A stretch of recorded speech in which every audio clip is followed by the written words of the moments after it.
pledge allegiance to the flag of the United States of America and to the republic for which it stands, one nation, under God, indivisible, with liberty and justice for all. Thank you. So the purpose, Our boy is in. You know, he's a polling card machine. the purpose of this meeting is to review and consider the district's proposed four-year plan, financial plan, to review and consider an agreement for the lease of real property located at 75 West Huron, and to review and consider the selection of a vendor to oversee the district's plans for the new build community school. I know we have an agenda in front of us, but I also know that there are time press for people. So I'd like to, as objection, move the four-year plan up to the first item on the agenda. No one has objection? Can we do that? Yeah, without Sharon. Have to move on. Okay, any questions On the four-year plan? on the four-year plan? Yeah, but I mean, I don't. So colleagues, we presented the four-year plan to you via a workshop recently, and then also online. We provided recently a summary as well as the four-year plan, and we've tried to provide side-by-side analysis as well from the earlier plan that we presented, I guess, back Thanksgiving, December, somewhere in that time frame. So the one that you have received is the most up-to-date and accurate. And so we're here to take your questions and anything else you'd like to comment on about it. I'm overall pleased with the progress and performance on this plan. It's a complex plan, and of course we'll have to manage through it because, as you know, we already have a challenge with this year's current budget deficit. But nonetheless, we are able to improve on the deficit by about $20 million over this year, four-year period, from $100 million forecast to now to about 80 million, 79, something like that. And the fund balance is increasing accordingly. So those are sort of the highlights of it. Any specific performance issues, and certainly we'll open up the floor. Yeah, a couple of questions. Yeah. Sure. Mr. Quinn. Looks as though your state foundation aid isn't really too far off your original projections, right? Correct. So We projected 3% for this year, and it came in at 2.9. So we have this, and last year you came in under what, 15 million? Under, yes, a little You more. were gonna That use- was our revised budget. We exceeded the original budget, but came in under the revised budget. Yeah, because you were planning on using cash reserves, you really basically didn't have to, you added to them. No, we did have it was a true deficit last year of roughly $20 million. So that's, But we had planned, so when you're looking at that, so we had anticipated. yeah, I guess that that's we'd where use I'm getting a significantly little more. confused, because I can't see where you're using fund reserves. So you're,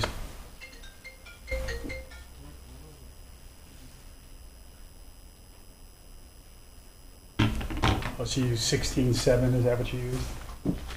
No, well, no, actually, if you go to page 10 of 62, so you're looking at the current plan. So each of the columns, there's if you go to the first column with numbers in it, that was the audited balance as of 10 of 62 is 6/30/16. the title page in my thing. Sorry. What page are you talking? Oh, 8 of 62. Yeah, okay, so yeah, the fund reserve, yes, okay. So we had 203.2 million in fund balance at June 30, 2016. We ended up using 20.6 million last year. So it actually was reduced by 20.6 million down to 182.6. So, but when we issued the plan, we were expecting to use more fund balance than that. Right. So, we're in throughout the last several years and into the future, projecting that we will have deficits, and our goal is to hopefully come in better than planned. So just let me ask you, let's just take one row so I can understand what you're doing. The close of 16, you had a balance of $57 million for union contracts. Correct. Subsequent to that, you settled the teacher's contract. And it says, so you used $48 million for that and the administrator contract, you actually used it? Well, so from a fund balance perspective, we took it out of the allocation for that and utilized it in our budget. Right. And then essentially, anything that was left over would have just rolled down into the unassigned category. So it's partly a change in classification of our fund balance. Because realistically, by settling the contract, we were planning to utilize those funds over those, roughly 2 years. Yeah, I guess that's where I'm struggling a bit. So you had 57 million, you used 48. So at the end of that year, you would have had a surplus of 9. Nine left in that particular. And how does that roll down into the unassigned? It doesn't. What rolls down is that when you utilize the fund balance from a budgetary perspective, and then you end up not using it all. So we anticipated that we would spend more last year, so we allocated a large amount out of there, and anything that was left over, I essentially rolled into into the unassigned. Because there's no requirement where that happens. So you're saying at the so basically I increased the unassigned fund balance between June 16 and June 17. So $34 million.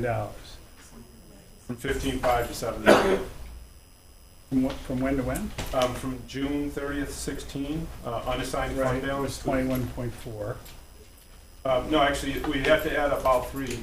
There's it's the minimum. Oh, okay, all right. So 55 million. Okay. So the total is 55.5, right. And then rolled it up to 70. Then you say actual usage. So your 12.8 is a positive number. So you didn't use 12 million of the 48. Is that what basically happened? Essentially. Okay. So you projected the teacher's contract and others is going to cost you $48 million, but it really cost you 36. So you dropped 12 million into the fund balance. If you want to look at it that way. I'm just trying to follow the number. That's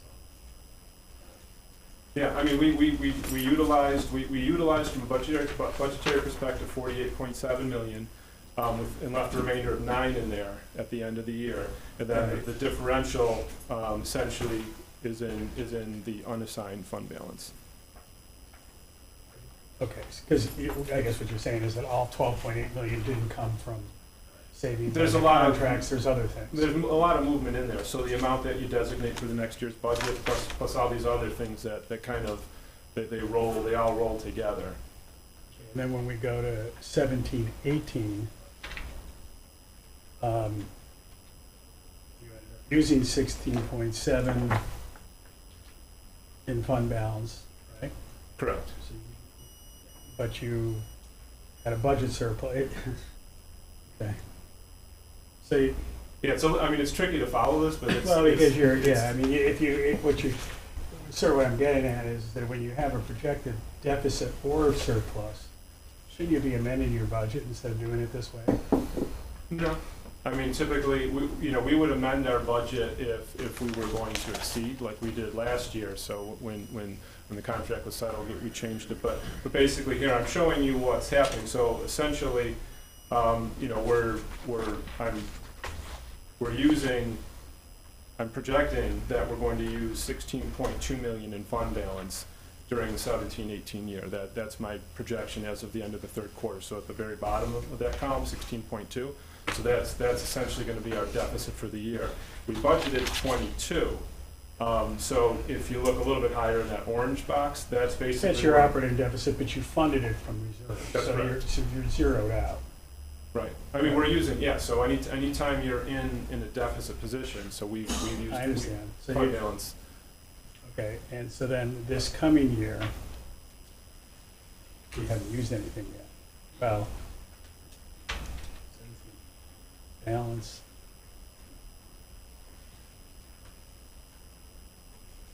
Or sometimes if you start at just at the bottom, so we began, the auditors, when they finished June 30, 17, we had 182.6 million in total fund balance. Right now, as of today, I'm projecting that we'll use 16.2. So we're gonna end June 30th of 18 at about 166.4. And then the following year, you'll see a 19 million, so that's what we're projecting to use next year. Because you're using 6 million from the various, it's not just all coming from unassigned, so you're using 6 million from assigned, and another 10 from unassigned, that's your 16.2. Right, yeah, it's the, an accumulation of all the numbers above it. This is your balance at the end of the year. So then this coming year, you're projecting a deficit of what, $20 million? 19. In 18-19, we're projecting a $19 million. So we anticipate the board being asked to approve a budget that utilizes 19 million in fund balance. And so that's the projected usage in 18-19. That's the total in that column, is that number. And then, But you're asking us for really just 5 million from the unassigned balance. correct. This is before you have savings. This is, yeah, and ultimately, I mean, we don't know how 6/30/18 is going to end, but that's, yeah, the way that it works out, in large part because you also have in the assigned section the designated for next year budget, so that's the amount that we have to set aside in the prior year for the next year budget. So if you look at that. So your projected deficit of 20, you're gonna reduce down to 9? Is that what you're saying? No, so, and you're talking about next year's budget, or? Yeah. Yeah, so next year's budget, well, Currently, you showed us a large deficit for next year. yeah, well, no, the board will receive a balanced budget asking to use 19 million in fund balance. That's what the request will be for next year. And ultimately, that 19 million, that's going to be. 4 million is coming from contracts you're in the process or have settled. Right? 9 million is extra expenses. So I mean, basically, you're taking, if you will, $13 million. It's really, because you're designated for future budget, it's really unassigned. So it's really 13 million unassigned reserves you're asking for. Well, and we're reducing that number, so the designated for next year, because we're anticipating that we will go from 19 in the 18-19 budget to 10 in the next year's budget. I'm actually, in theory, getting a quote-unquote savings in that year. Now, ultimately, we have to achieve that. We have to come a year from now with a budget that uses 10 million less in fund balance. So that's the work for next. That's the work. Once we start the budget year, that's the work that we've got to do, is to find, get ready for next year, and we really never stop. So I guess I'm asking, Jeff, the $19 million total use of fund balance, you're saying that that's what's in this 4-year plan, but you're not going to use all of it? No, I don't know that. That's the amount that is, assuming that we spend so if you look at the 18-19 budget, which has not been approved by the board yet, but let's say the board approves a budget that is in line with what you see in this plan, which it should be very, very close. We anticipate next year using 19 million in fund balance. Typically, we do a bit better than that when you budget government. Government. $10 million. It's really it's a not to exceed amount. It's not like we're trying to get a target and we might be above, we might be below. We're really budgeting for what if we spend everything that we think we will, that we'll end up spending. The presentation you gave us projected a deficit next year of roughly 20 million, right? Right. I mean, utilizing Without applying any of the savings or anything, it was $20 million, right? Yes, well, 19. 19 is what you will have, the board will have a budget that requests, that basically has a $19 million gap between revenues and expenditures. And that's how you're funding it out of use of these reserves. That's how we plan it in this document. Okay, So they're all then, linked. then when the budget's dealt with, and possibly the board cuts it or not, obviously this number would change. If the board said we want to use less or more fund balance, then that number would change. And because I'll be updating this every quarter, when we have quarterly reports, any changes in terms of the projections that we have would roll through in the next year.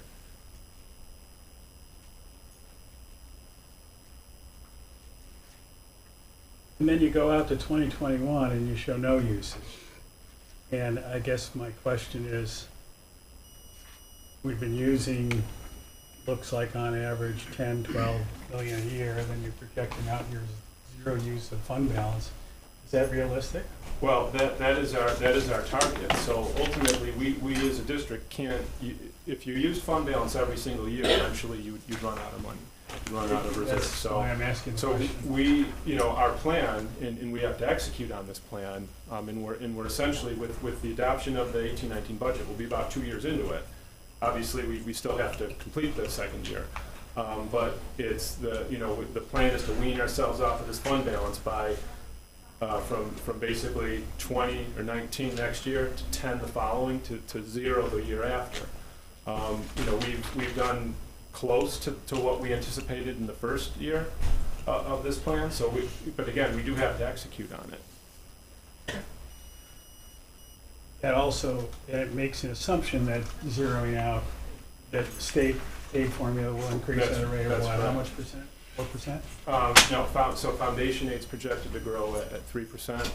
All other aids are basically either formulated or flat or 1%. So Thank you for.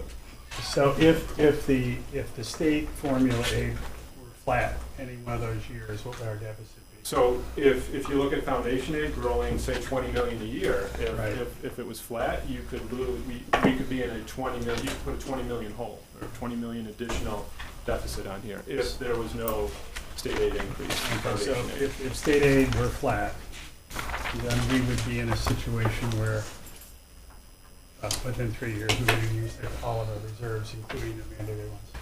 I disagree with that, because I think if we showing got 58 into it, million so the projections may show one thing, but if we wake up tomorrow and there's a new revenue reality, we have to adapt. We have to make changes. I understand, but I'm making the assumption, though, that, yeah, of course you would. I'm trying to point out, though, that if we're trying to preserve program, that's what you'd have to cut it. You would, right, you may have to cut into This year, we had a, 2.7% increase. if we didn't get the state aid increases. Over the last 10 years, what's been our average? I don't know if I can go back 10 years, but I'd say the last 8 years, it's been 3.3%. It's been steady, but it's very dependent. I always at the stock market. No, of course, if yeah. the stock market it goes up, you can kind of follow. Yeah, I mean, because you go back to 07, 08, you actually had actual reductions, right? We did have, there was a couple of years where we had reductions, prior to my time, but around 2001, similar. That's certainly a reality that we may be faced with. So I guess the question I would just say, positives, are we being a little bit liberal with our reserves? I mean, should we be reserving more? Okay, I appreciate it. Yep.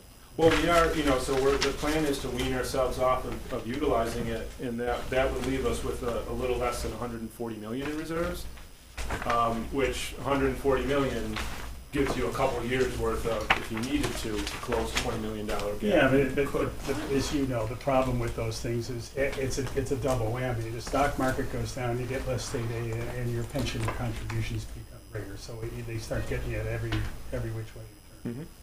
Mm-hmm. The other, just one last thing, and I don't expect the answer, but I'd like to get you submitted to us. But in last year's 4-year plan, or budget, I think, you gave us a long list of savings that you were projecting out. Could you give us a scorecard on all those and just submit it to us? Yeah, and actually, I don't know if you had a chance to read it's verbal, not like in a number table. Right. But if you start on page I was looking at 13, this, yeah, and I couldn't see any. They were zeroed out for the past years. They had numbers for future years, but it didn't show the results from the past year. yeah, it's in the rightmost column where actually I do speak to where we had savings, where we didn't, and so forth. So I've included those in there, starting on page 13. Yeah, but could you just give us a synopsis that's easy to read in totals and all that, and just say we projected X, we realized Y? I can pull something. Yeah, thanks.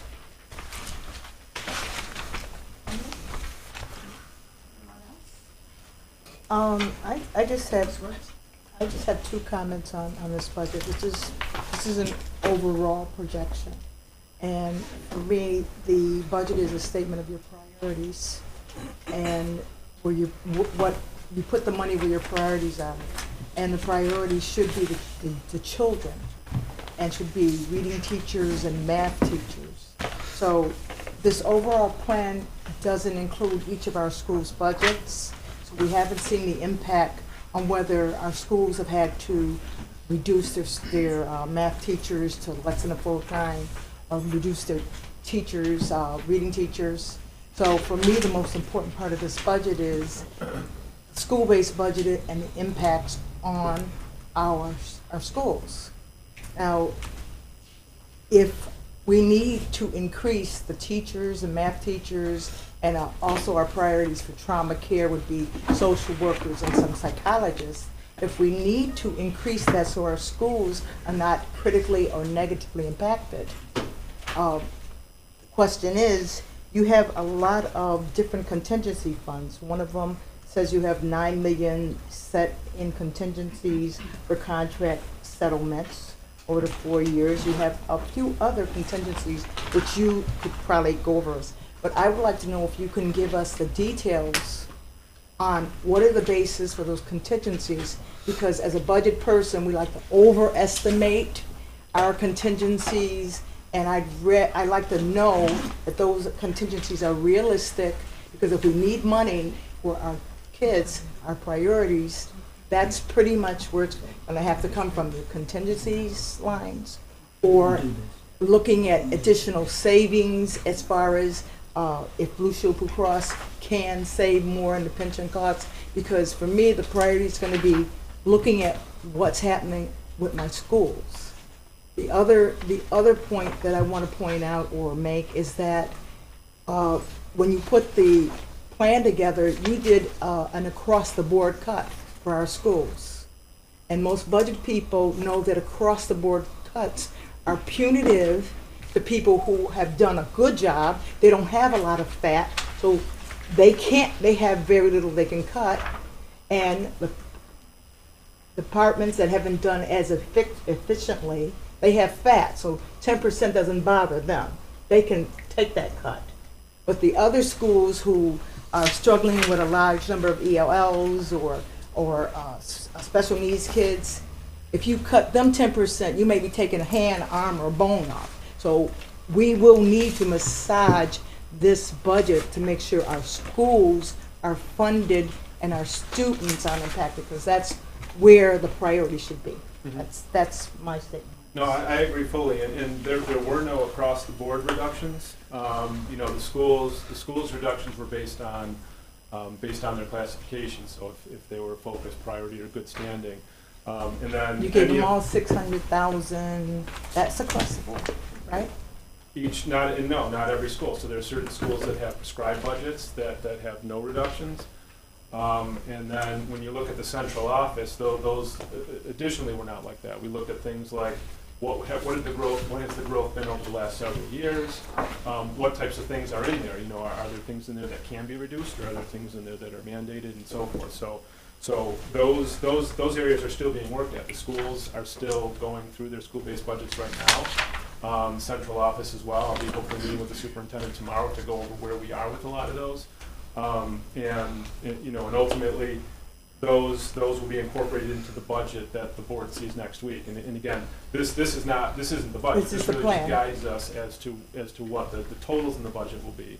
The actual budget itself, you'll. So we see still have next the option where you have in here 1.5% contracts, increased salary increases for all these bargaining units. If we feel as board that the priority again is our students, we can say no, a little less raises for administration or these areas, and give our schools what they need to be able to function and educate our kids. Right, yeah, the things like that, those increases are really more just to make sure that we're adequately covered for the reality that, when a contract's out, that it's likely we're negotiating, and that we will have a new contract shortly thereafter. So, we don't want to just say, oh, we're not going to have any raises for any staff over 4 years, because that's not realistic.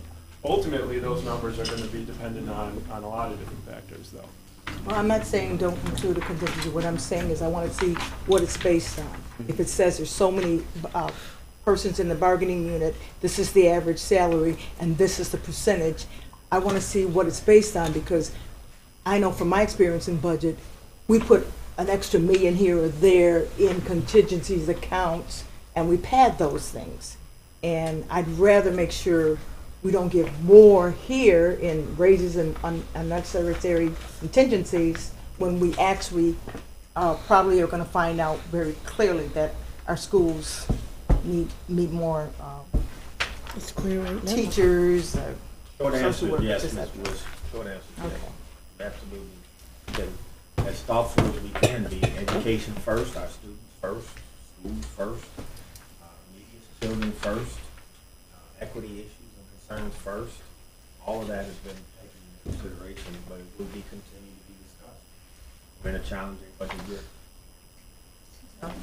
I'd just like to speak on that point. One of the things that I noticed in my training during my Fiesta time is that districts that are committed to figuring out the equity formula or the inequity formula have a policy, and it is part of their budget process. It is a policy that the district puts in place when it comes to their budgeting. So until we make the move to do that, we're going to have a problem with inequities continue to exist in this district. And I think you all saw an email that I sent out the other day when I asked the question, when are we going to talk about equity for all students? I would like some music teachers in the Ferry District. Burgard would like one music teacher. MST would like one music teacher. Some schools have 4 music teachers. So we really need to have that conversation in this budget discussion as we move forward, if we are interested in putting forth a policy that says that when we budget, that all stops go toward making sure that we have equity in this school district. That's what happens when you go to San Antonio, Texas, and have Fiesta time. Mr. Quimby. Other questions? Jeff, I just have a follow-up, I think, on Ms. Wood's question. I know that in this plan we have a set of cost-cutting measures that we intend to follow. Just recently, we got an executive summary from you regarding individual schools and the cost the cuts that they were going to have to manage. Is that reflected for school, in the school-based budgets here? Yes, well, so the school-based budgets are not in here. Are not in here, right, I know. But basically, in order to close that last $8.5 million of the gap, we had to move into the school-based budgets and then central office, asking them to take a look and find little bits here and there. So those, an estimate of what I believe those would look like is in here in order to balance it. Because that's why this is a balanced 4-year plan in the 18-19 budget. So we can't bring something that isn't balanced, and ultimately, What was the rationale made for those schools that are not cutting, or not having to cut anything in their school-based budgets? they're so prescribed that, in terms of their staffing, that you couldn't cut anything. There's no choice. You'd have to be eliminating a part of the program, and it's a What's another example besides 84? 84, any pre-K to 4, because the real early grades, there's not a lot of choice in terms of what the schools can do. So a school with this many students needs this many classrooms, and you're either going to eliminate classrooms and eliminate the students, or you have to keep them there. So there's really no room for flexibility with them.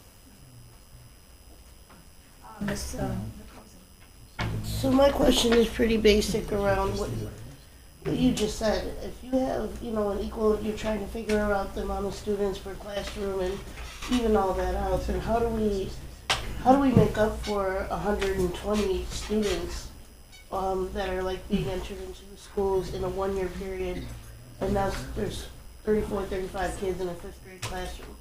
Is that all, like, if it's happening in real time, how does that, what happens with the budget? We make changes throughout the year, so the budget is really based on where, an estimate of where we think things are right now. Over the summer, there's a lot more clarity in terms of like actual students that'll be in the classrooms, and then throughout the year. So the superintendent has the ability then to move or add positions where needed. So if you had a school that had 300 students and all of a sudden over the summer it became 400, well, obviously their budget would have to be increased. So, so those adjustments happen all the time.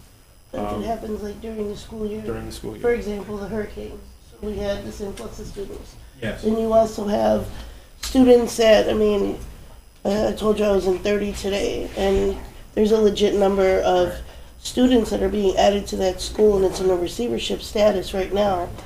So where they have no fat, you can't cut anything. They're psychologists, and they got a 0.5 psychologist. Right. Like, where is the, I guess, to everybody's point, the equity and just the basics? Every school should have a psychologist. Every school should have a counselor.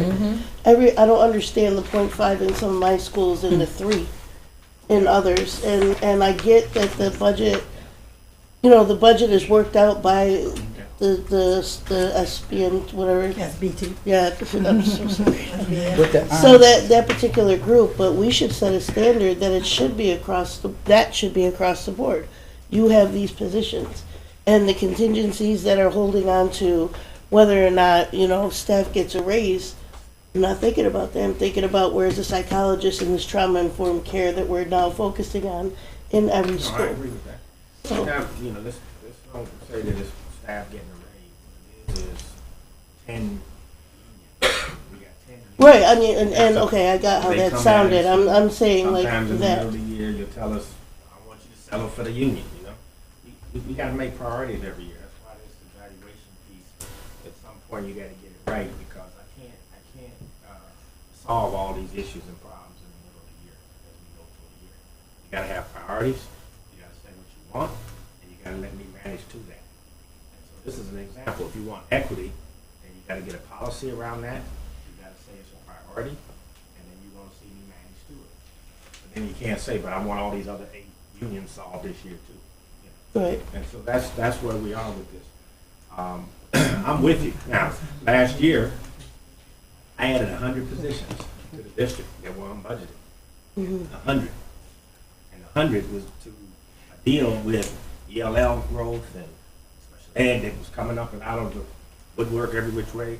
And then APs and equity for schools that are struggling and so forth and so on.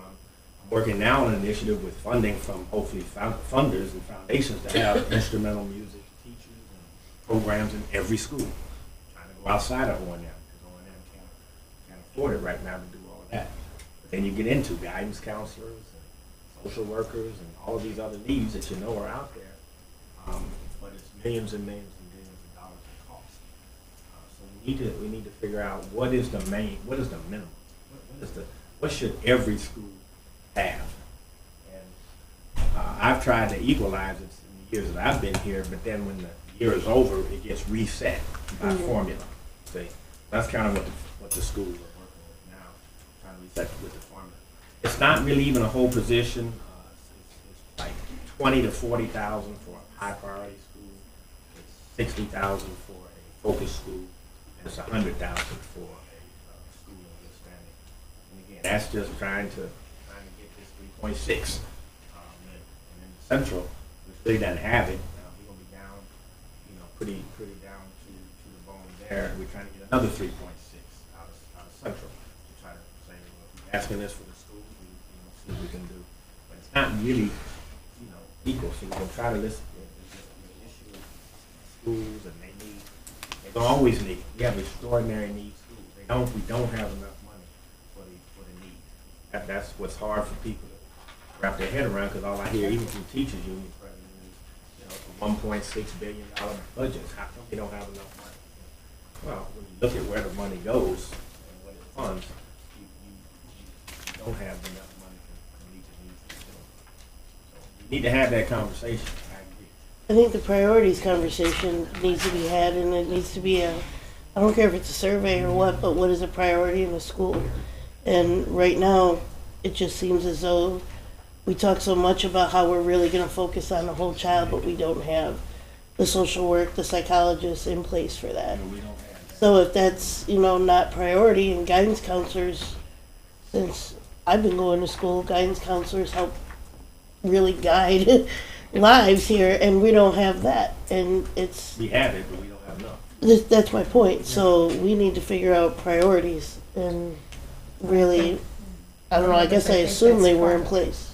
I think that's part of what we talked about in terms of board retreat and having our Right. goals and priorities set along with the superintendent, so we have to do that. So for next month, our 1 hour committee meeting, because we certainly still need 2 hours, I'm going on record to say that. One of the reasons why we're not running this district, or the board is not addressing the issues that they should, is because we don't have enough time to do it.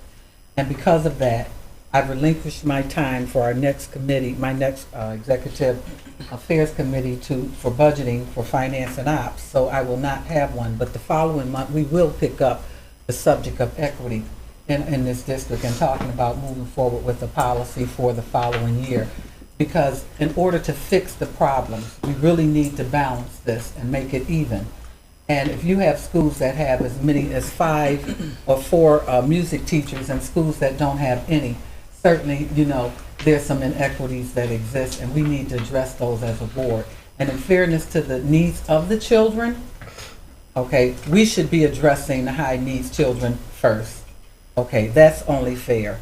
Okay, in order to push this formula to the next degree. How are we expected to have improved graduation rates if we're not doing that?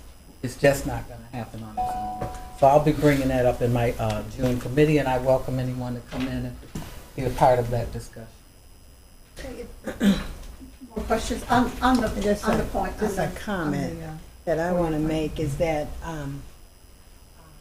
in meeting our kids' needs, I mean, it is serious. We have to give serious consideration to their extraordinary. It really is. And it's most of our kids. It's most of our kids. And I don't know, should we be lobbying in Albany? Should we start canvassing our business community? We need more money. Period. These kids have extraordinary needs, and they are just as important as music and art and all of that. Because some of them can't even participate in those classes because of their needs. So it really is something we have to not keep trying to talk about, recycle and say equity. All that stuff is great, and we have to have it. We need more money. We need more money in this district.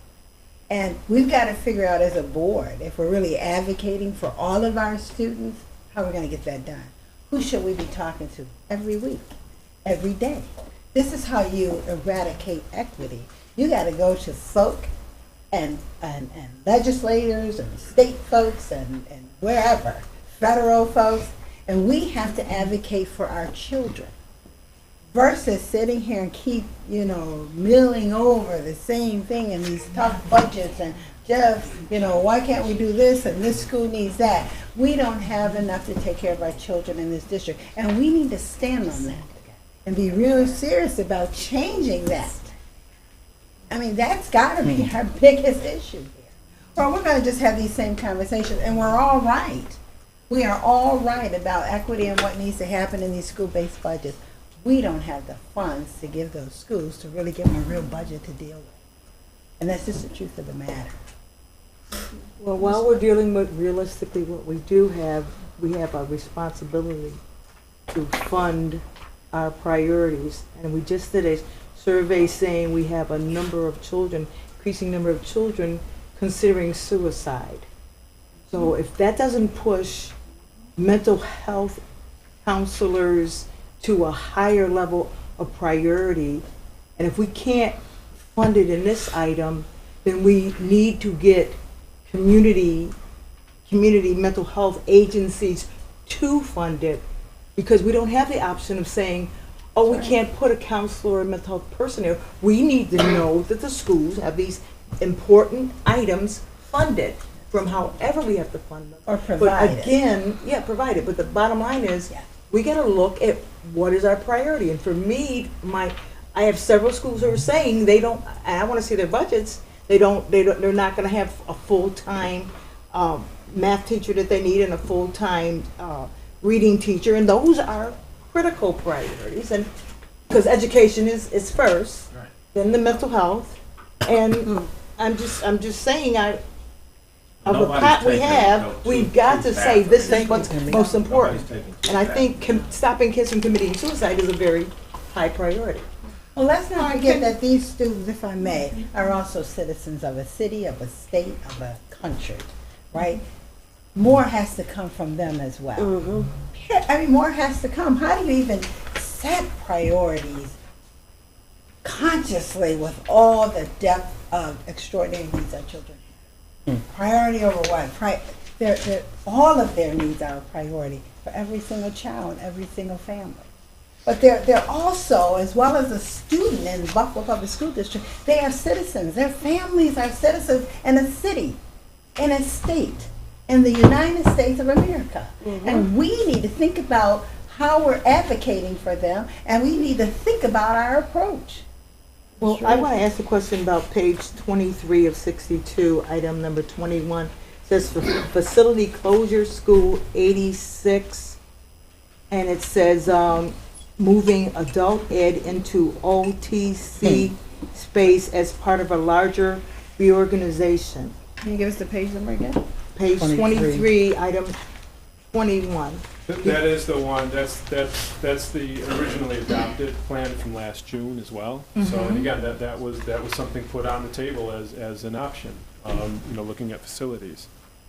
This is not an item included in the four-year plan. It is in. Yes, it's to be considered in the four-year plan, but we haven't made the plan yet. We bring it to the board. I haven't seen the plan yet, but it's in a four-year plan. In this four-year period, we're gonna have to make decisions about 187, about 86, and about any number of our facilities. Absolutely. Okay, These are options, essentially. adult education is a priority for me. 20 years we've had That's children priority. falling out. Okay. Okay, Can't have all these so bottom line is if this, I'm not voting for anything that includes shutting down the adult ed. She's gonna have to make some decisions All right, among board competing members. priorities. We've had this conversation, And we're gonna, and we're going to continue to have it. But now I'd like to, if there's no other discussion on the plan, I'd like to ask for a motion to accept the four-year plan.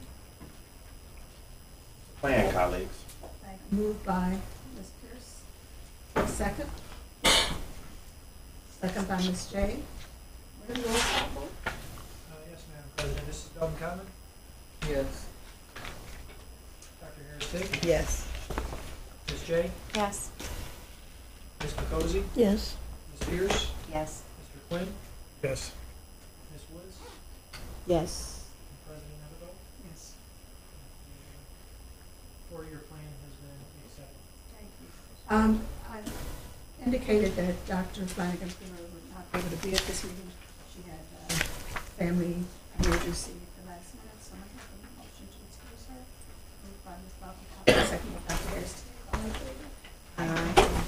All right, second item on this budget, we have is the independent monitor for building community schools. Colleagues, Mr. Brown will present this. This is part of the close and reopen process for Build Academy, following the state guidelines very closely. And this is one of those issues. We need to recommend 3 candidates to the commissioner for her consideration. She needs to approve. Independent monitor, we could not come up with 3 folks, although we did scan and talk to different folks. They had to meet some very specific sort of credentials and criteria that the state was asking for. We landed on 2. Two, yes, we did. I believe, and then the state interviewed those 2, and then agreed with the one that we're presenting tonight. This is not to be confused, colleagues, because I would not have that with what was used to be called, what we had some experience in the past with a distinguished educator. Thank you, Lord. We don't need that. I told the commissioner we don't need that. You need it the first time. This is simply sort of a, I don't know, these rules are being developed as we go. We haven't had any experience with it before, so this is sort of the give this general oversight to what we say we're going to do in this work with restructuring and reframing bills. So I'm not going to go break our bank around this, but I do feel good about what I know about the individual. I think it'll be helpful as we go through it. So this is what this is about. Aaron, Mr. Did the Brown? presentation, absolutely, Dr. Karras. So any questions? Any colleagues? Just stay on the point. This work has to get done. Does everybody know this candidate? Yes. I do. I've heard excellent things about him. Is she here? I mean, does she work with us already? I know a great history about this and her work at, Westminster.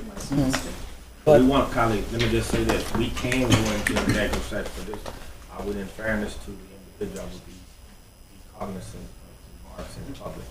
I guess our question is, do we have a choice? I mean, No. we don't have a choice, right? Because if we don't take who the commissioner recommend. No, we recommended it. Oh, you did? Yeah, we recommended it. I asked for names. I looked at the young lady, what was her name? Former principal at Bill. Oh, Johnny Mayo. Johnny Mayo. Well, you we know. probably shouldn't use any names, Johnny but, Mayo. yes, the Right. former principal of Bill. I asked about her. I asked about Fran Wilson. Fran Wilson. People that I had heard from the community and from some of you would be good choices for this particular role. And for various reasons, I wasn't able to, Right. Should we land go on into that. executive Well, session? Is Nate, there what would you a recommend? concern that people would like to bring up? Only if there's a concern. If there are about this particular individual, they probably should be made. Right?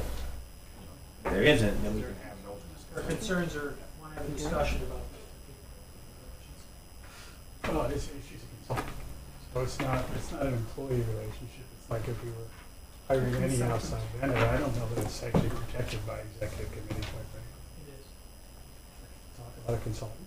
Talk about engaging in a relationship with either an individual or an employee, or excuse me, a corporation or an entity.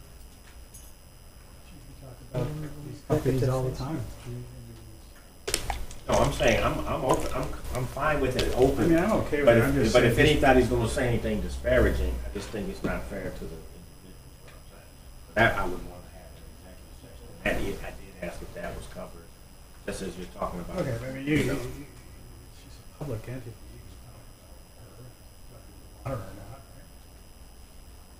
right? We proved Yeah, it. you can talk I about think that. but I think our council has given us advice that if we want to talk in depth and someone has something that they need to share that should not be public, we should do it in executive session.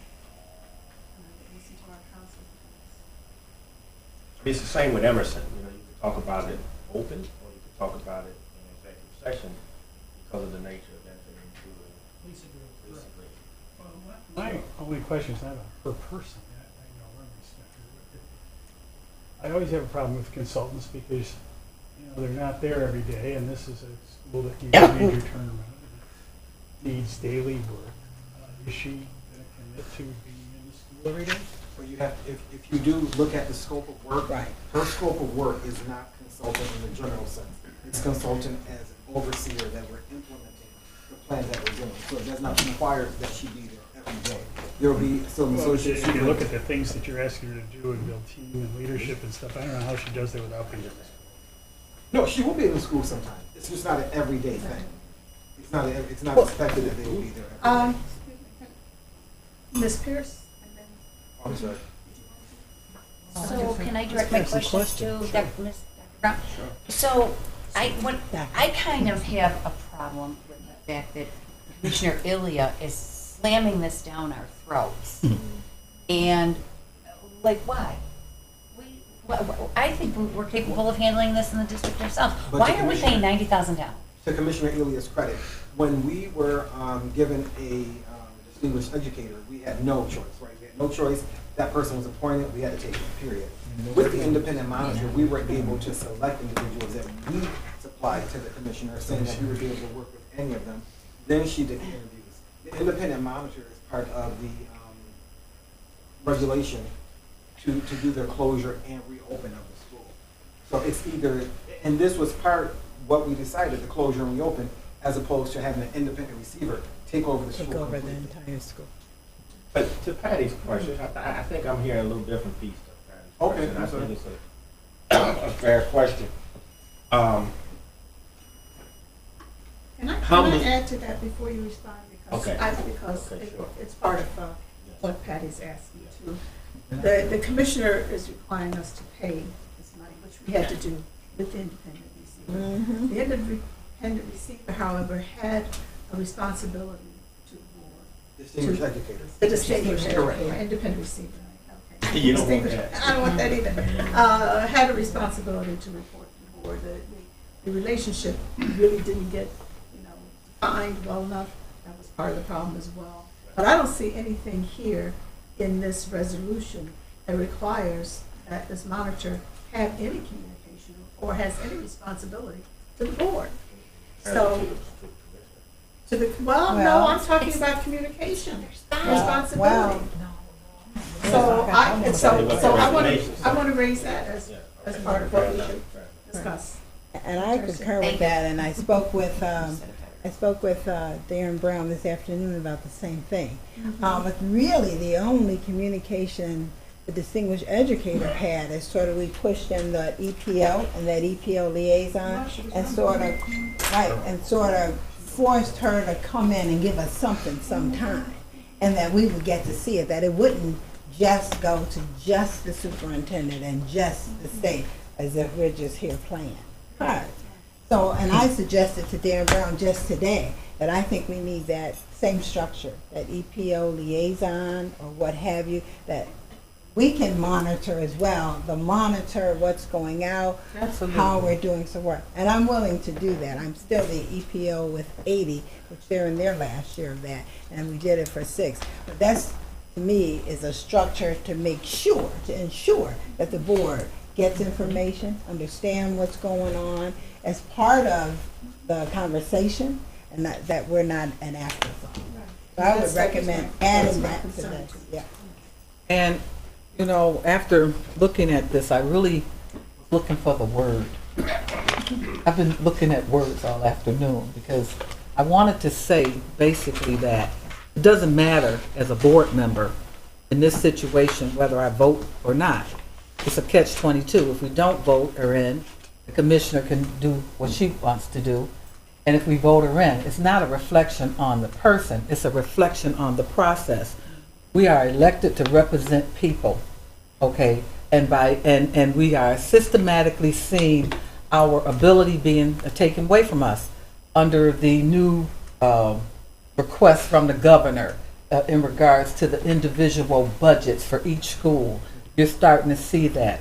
In this particular case, my concern is after seeing the fiasco that the distinguished educator Julie Elliott did in this district, the sabotage that happened under her was unconscionable, and we paid her more than the superintendent during that period of time. and to be looking at this from the perspective that the board has no say, no input at all. You're totally disenfranchising a governing body. Why? No.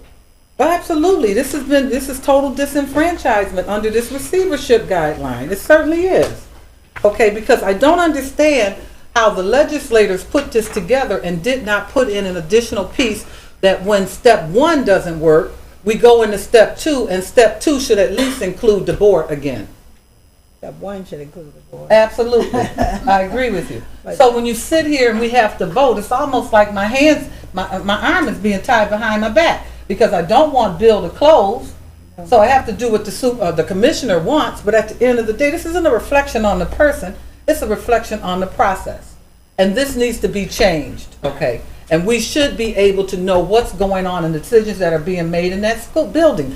I can remember a number of times that Dr. Tiggs had concerns, but because the report did not have to come back to the board, it wasn't addressed in the way that I felt it should have been addressed, because there was no accountability to the board per se. But yet, in order for her to get paid, we have to vote on it.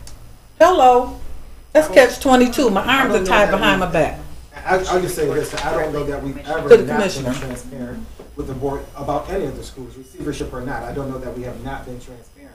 The beauty of having the independent monitor is that the school is still under the regulation and the control of the district and the board, as opposed to not being an independent receiver. So that is a understand benefit that. because we can still be very transparent. We appreciate that, but we still have a right as elected officials to have an opinion about it. And to have it in writing. I'm not arguing with you. Yeah. I think you can put that on the record, and that's fine, and Commissioner hear that. And that needs to and then go the on next record, go all of round, these and, you know, comments. maybe, And you know, There may be an but- opportunity, but let me- things like that in the contract. Yeah, but let me say this. I don't see We're this. pushing higher than they I don't should. see this person as being that The APL, as liaison. influential as we are going to be. We're the ones that's still in charge of this process.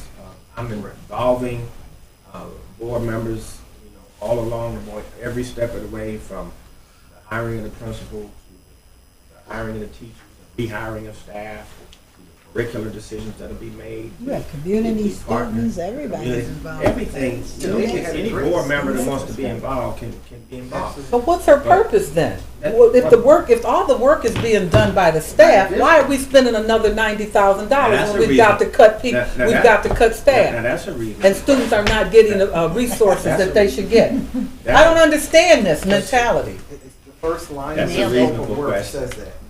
And that is the question. No, it is the question, and It's a that's why reasonable we. question, and particularly that we're not getting resources to pay for it.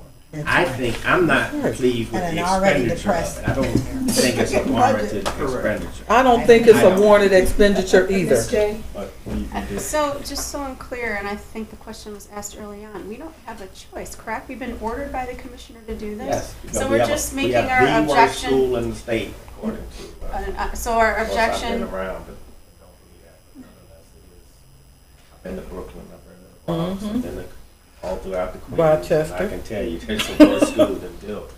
But the point is that we do have to make a major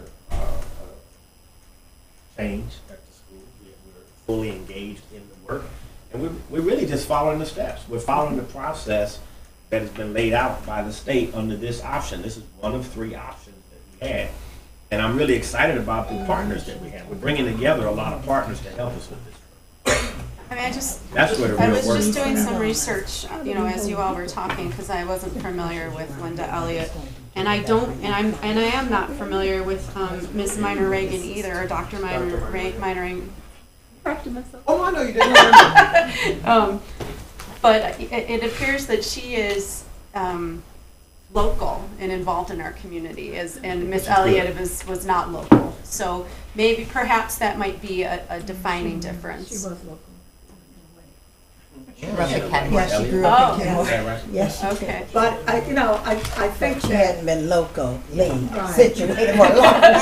Okay. Is that better? So there was a Buffalo connection. Our mother still lives there. yeah, the concern certainly is that the board we want to see ourselves reflected in this resolution, such that, the board other than paying for the, or approving the paying of the monitor. Yeah. We want to see it's reflected. And And she- actually, yeah. we had to vote in order to take the option to close, build, and reopen. And we took a vote for that. So, you know, let's make sure that we're reflecting. But we need to add something more in here, is that what you're saying? That's what I'm saying, yes, that's what I'm saying. There has To to be an amendment. Independent monitor liaison is what needs to be there. And I would certainly volunteer. And I would just add one more thing, because I'm trying to help the board think about the bigger picture and other schools as well. We've got to think about how then do we hold Commissioner Elia responsible for this suggestion, that it is something that is going to work, because we're funding it. Which what hurts us is we have a deficit. So how do we have that connection or conversation with her that this is a strategy that's effective or not? Because I think we have to be part of that conversation. I mean, really? Well, we I was certainly thinking have about people it. in this district that can do it. Absolutely. We definitely have people in this One of the district that can do requirements it. was that the person not be an employee of the board, and they have to be separated from the board for more Right. than 2 years. She has a stellar resume. Oh, it's She's phenomenal. Okay. She'll be solid for this role, for the role. Yeah, but we want her to report to us too. Yes. Ilya is sitting in Albany. She has certainly enough school districts to worry about. I feel that at this point in this juncture, that we need to know what's going on at Bill, and that this board has a responsibility to those students to monitor every step of the way. And to sit here and just oversee something is not getting it from me at $90,000 a year. I'm sorry, I don't care what anyone's resume anyone's resume has to say at this point. If you're not in that building for $90,000 a year every day, I don't want to see you coming, and that's how I feel. Okay. And I think the liaison should at some point have conversation with Commissioner Elia as well. That conversation wouldn't I happen. think the entire board needs to have a conversation with her as well as the legislators. Look, I don't want to be an apologist for Mary Ellen Elia, far from it, but my understanding of this was it was a receiver school that did not meet the levels to be maintained under the Buffalo Board of Education. The Commissioner of Education could have appointed a receiver. She did. So, no, she did not. Well, she could have been Correct. appointed in an And then after receiver. 2 years, she And creates another. So it's fun to beat up somebody that's not in the room, but the reality of it is, she acceded to a request immediately. We had asked that we close the school and reopen. It was something, she didn't have to do it. So, before we beat her up too much, but she's. I don't think we're beating her up. Well, it's, whether we are, I'm feeling that we are, but the point is, we were running this school, the school did not succeed, for whatever reasons, and hopefully it will succeed. She had every right to appoint an independent receiver and take over the operation of the school.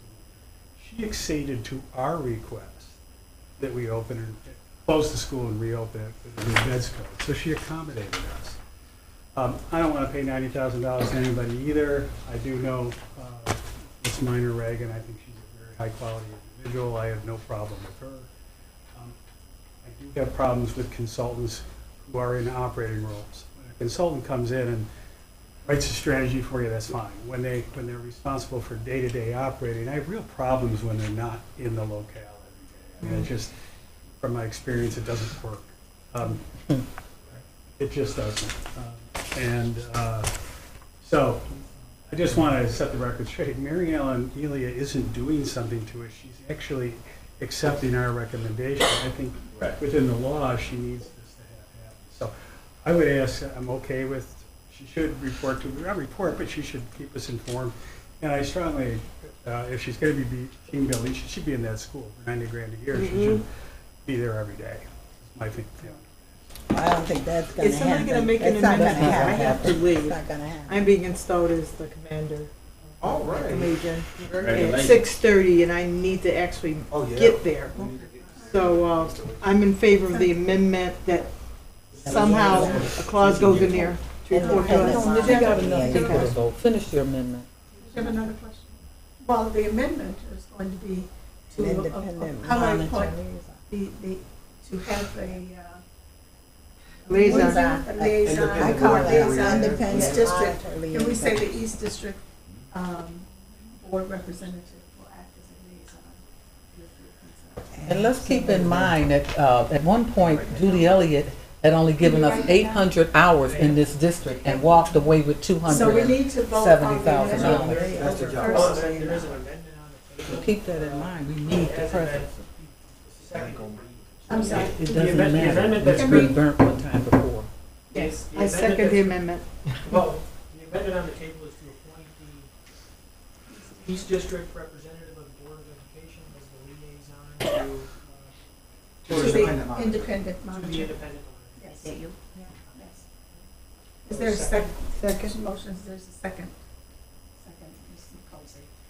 Now, all in favor? I have a roll call vote for that. Right now, on the resolution of the independent monitor for Newville Community School, I have a motion to accept the amended resolution. Dr. Harris Tig, seconded. Ms. Woods, do we need that? No.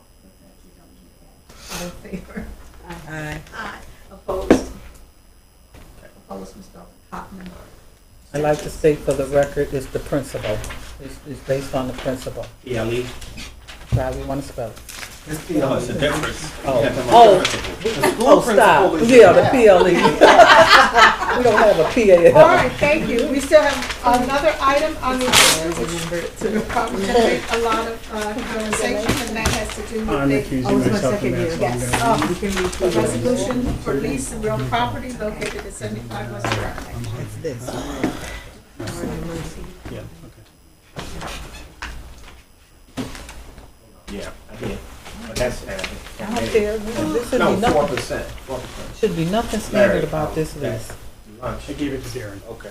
Gave him some names. Yeah, yeah. And if I have to, just because of space, do breakfast, something that. No, because they have breakfast with that other group, so.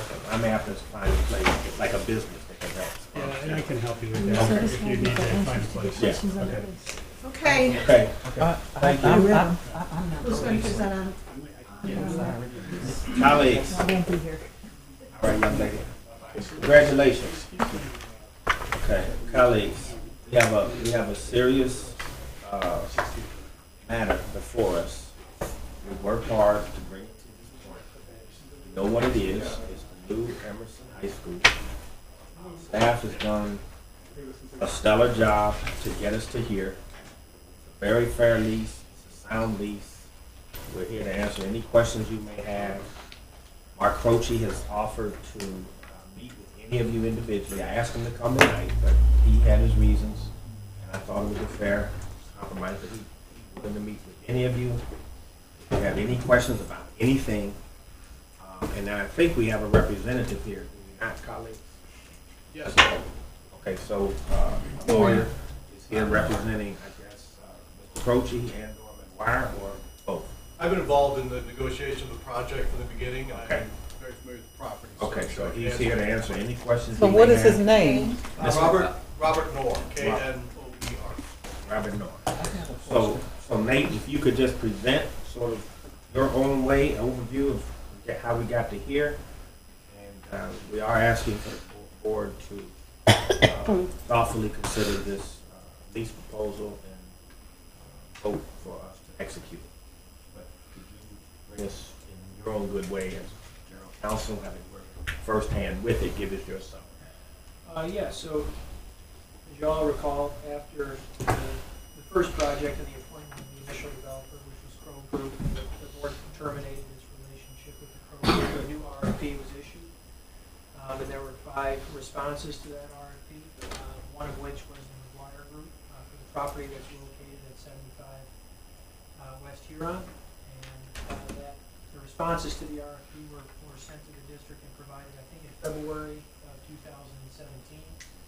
They were reviewed by a team of individuals here, and the property at 75 West Huron was, and the proposal submitted by the McGuire Group was the selected vendor. And in July, I believe it was July 19th of 2017.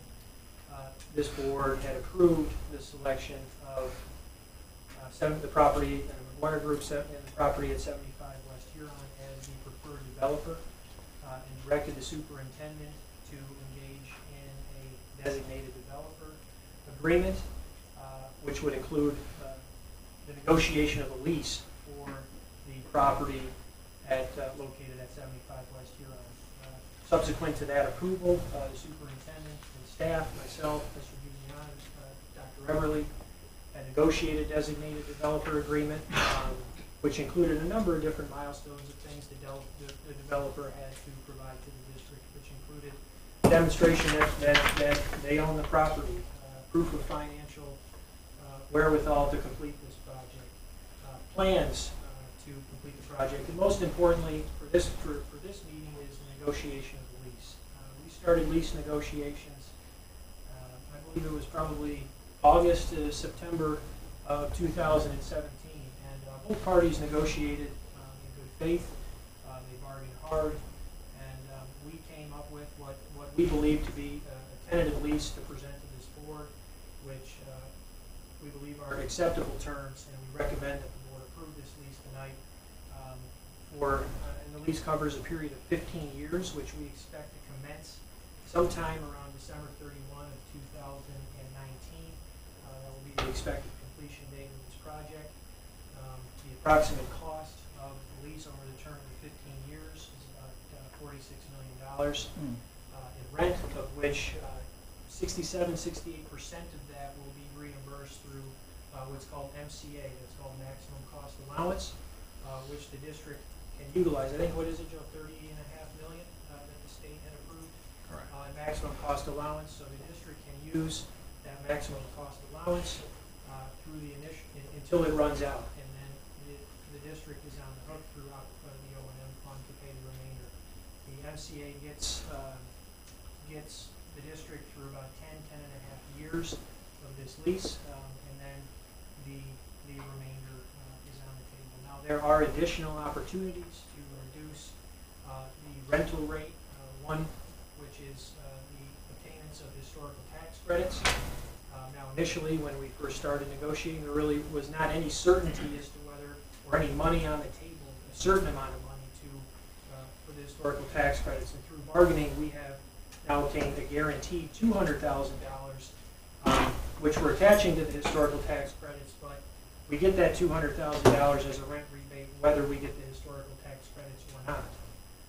There is an additional $100,000 of historical tax credit that we can obtain if we obtain the historical tax credits. Now, we are very well far along in obtaining those historical tax credits. Part 2 of that submission, meaning the plans of the actual project, have been reviewed, they've been approved, and so the next piece of it is, after the project is complete, there will be a review to determine whether the actual project meets the specifications in the design that have been submitted as part of the Part 2. So we're very optimistic that we're going to be able to obtain those historical tax credits.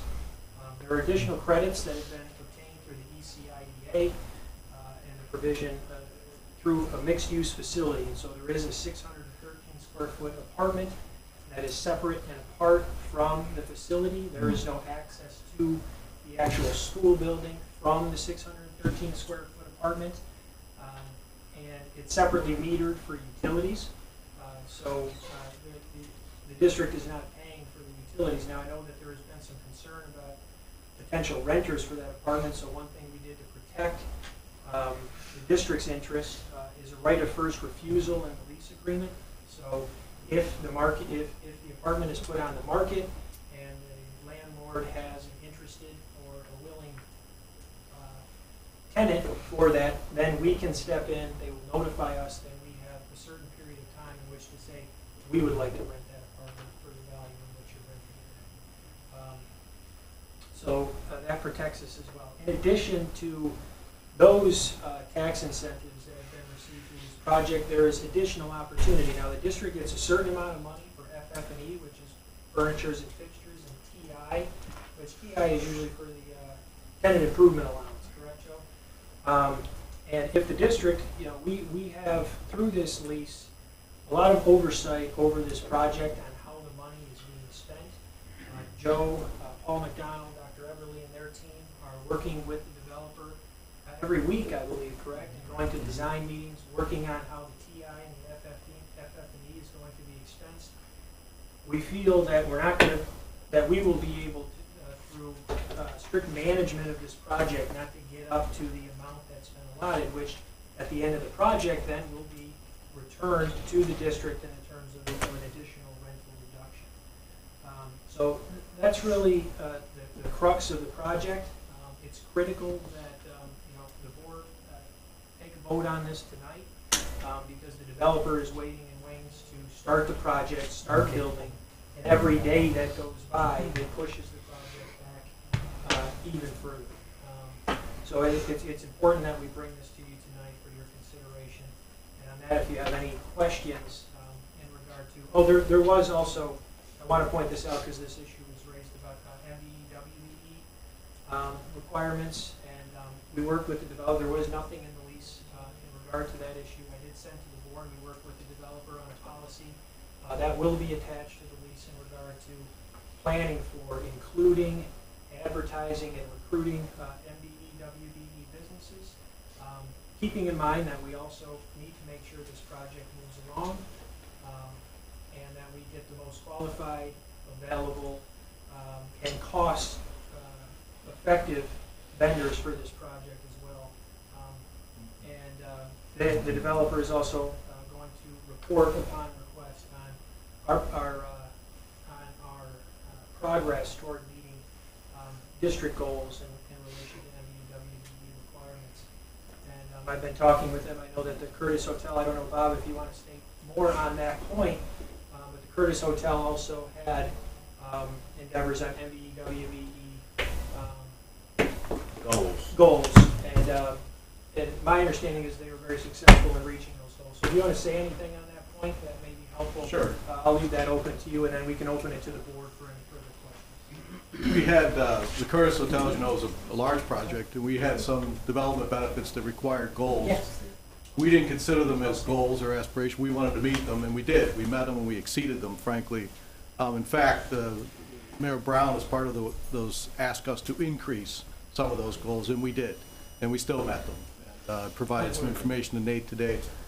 We had, prior to the Curtis beginning at the Statler, we actually put on an MWBE fair and jobs fair without having any requirement under any of our development benefits to do that.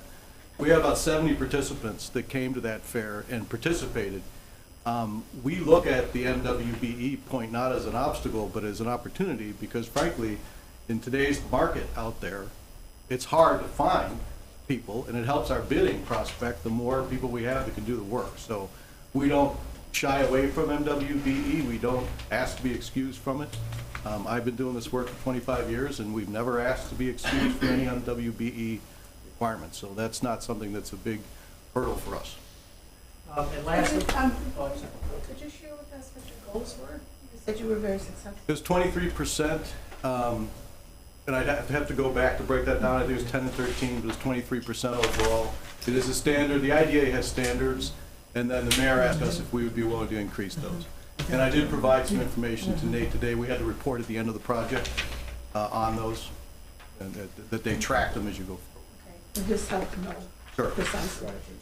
I would just like to finally note that we did send this lease to the New York State Education Department for their review prior to it coming to this board. The State Education Department did not have any issues or concerns that they had raised with the lease, although they said so they authorized this board to take a vote on the lease and for it to be executed. However, they did say that that's contingent upon their review of the final plans and specifications of the project once those are completed. Colleagues, let me just add the sort of educational piece. You recall, there is a strong demand in this area, still among our children. So we wanted to look at how we could expand the program rather than just duplicate. And the downtown area where this site two is proposed, not only is it great now, I see the Buffalo continuing to grow. see, opportunities just continue for catering, for hotel parts of the business. Hyatt has expressed they're in and hire our students. Curtis is there, the Avant is there, there are multiple hotels downtown, multiple restaurants downtown. I wouldn't be surprised if the convention center at some point is going to have to expand. If that does happen, you're going to have more catering opportunities, serving thousands at a time in an expanded convention center. It's just, you can't really do any better than to have a world-class high school for hospitality and culinary arts right there in the epicenter of this area. So let's not forget that that was why we sort of did this, why I pushed it to this point. And we're here. We got here. There were several times when this project, I was ready to shut it down. But we stayed tough, and all of the team was very persistent. And this is as good a lease as you're going to find of its kind in this market today. And I'm proud of what we've been able to bring to you. Now, of course, you got to still get it done. And we'll be watching that, and we'll be monitoring that, because until things are done, things aren't done. I'm confident that we have the right people and the right eye on this work now to get it done, to become state of the art. I really am. So with that, open it up to your questions. I have a question. In your original presentation, you talked about that he would hire students and employ them in his business. I didn't see that in the contract. Is that in the contract? We're talking about creating jobs for our children. That was a conversation you guys had.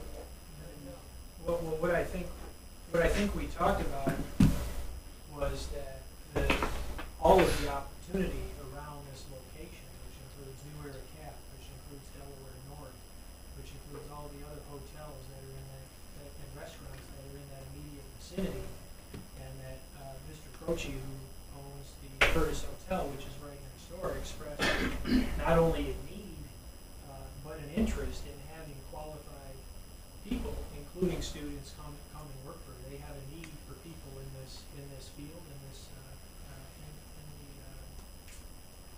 in the hospitality industry.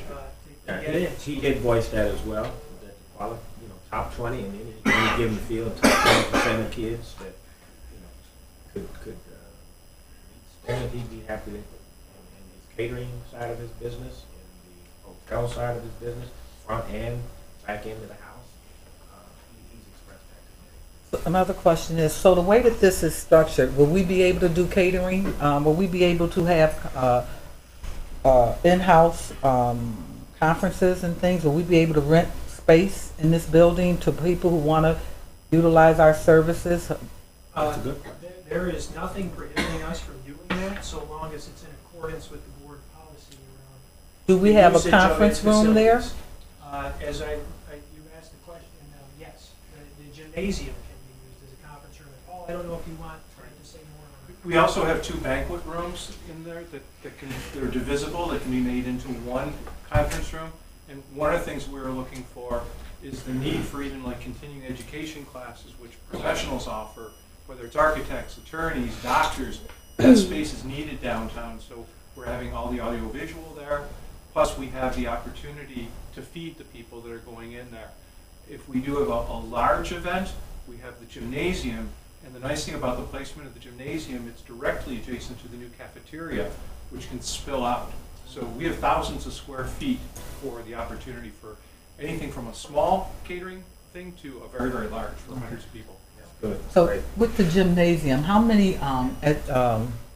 seats does the gymnasium as it stands hold? It'll be limited because you'll only be able to do the ends. Correct. But So what's limited? I believe we have 4 rows on each end. They actually had to expand it to 5 on Okay, each 5, end. okay. So I imagine it's about 300, I believe we could fit. So the max is 300. About 300 to yes. 350. And there's no way to get it bigger than that. We were limited, our constraints were the width of the parking lot of the building up at the, so we actually added it. We understood when the original, if Pop remembers, the original design didn't include the dimensions for the seating, and we realized that we had to have seating in the two ends. We'll look at that, but we'll be able to do regular games and certainly practices. But we couldn't host what would be a Section 6 championship game or anything like that. The gymnasium floor is comparable in size to most of our older high schools, like a Riverside, like in East. So we'll be able to hold any type of league game in there. Obviously, much bigger than our grammar schools. Won't be the size of some of the largest schools, so you're exactly right. We can't hold tournament play, but any type of league game is totally legal to hold there. Okay, so I want to go on record in regards to my concern about spending $46 million and not advancing this school district. I feel that we missed the mark in not pursuing the opportunity to build or to purchase our own building and hire people to do the work or whatever. And it appears that in this district, we only own one building. So we are sitting in the third, one of the poorest cities in America. We have $1 billion budget, and somehow or another, we are not able to figure out how to make that money work for us over a long-term period. And I'm disappointed in that. And I have high expectations for things, and for that not to be an option, not to have even been a discussion, is a major concern with me for the foresight for this community and for this district. And if we have $46 million to give someone, we certainly need to be thinking about using it for this, for ourselves and moving it forward in this district. So, and I'm just disappointed. 16 million. 46, 30 is going to be reimbursed by the state. And Nevertheless, it's if $46 we million. build our own building, we may or may not get any. Well, I had some conversations with people that are building school buildings throughout at the Fiesta time, Mr. Quinn, and they're doing it, and they're doing it well in other districts. And so it's short-sightedness in that was not an option. And the other part to that is that the other thing that I really was upset about to read, that when the original plans were put together, we did not include the lower level, the basement level in the plans.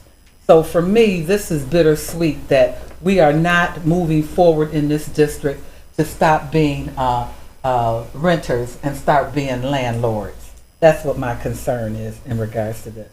So I've had, okay, but. Dr. Harris, too. I guess I got a couple of questions, given that it's so much money, this entire project. Will it be fully handicap accessible? Yes, yeah, and that's by law, so we have 2 elevators in there. Right. All the entrances will be at grade, so it'll be totally handicap accessible for both the customers to come in and obviously any student, and every single space will be too. Okay, great. Including lavatories. Great. So, Mr. Noor, can you sort of sell me as if I'm a parent in the district? Because I guess I'm looking for this to be more than a real estate deal. Because the precious folks that's going to be in and out of that building are our children. Absolutely. I'd like you to sell to me how the developer has considered our children's diversity, their cultures. How has he used the information of our population of students, their demographics, in this project? How is he using it? Let me start by saying I have some experience with the schools, Buffalo schools. I volunteer as Lawyers for Learning, been in school 18. I've got nephews and nieces that are teachers. And as a parent, I fully appreciate that, and I think it's a very fair question. I'm not so sure it's up to the owner of the building itself, the physical building, to respond to that directly. Once we're done with this building, we will be out of possession. It will be the districts, and the district will have total control. And we've done everything we could, working with the district and with SED, to make sure that the space is designed appropriately to fulfill all of the district's priorities. We don't feel it's our right to actually interject what we think should happen. That's what this board is doing. I will say this, though, in our response to the proposal, the tagline that we put in was educate, employ, empower. And we believe in that. And we believe that this convention center district, like the good doctor talked about, this convention center district is real. It has grown up. I've been doing this kind of work in Buffalo for 25, almost 30 years. And hotels have grown up around the convention center. Pat Kaler submitted a letter of support to this school because he understands he needs people for the convention center. We employ over 200 people, a very diverse workforce, frankly, in the various businesses that are owned, the Statler and other places, and the Curtis. We appreciate, not only are we anticipating, we are anxiously anticipating the ability to have a good, strong workforce coming in. And frankly, I'm not so sure that to us it matters, the race.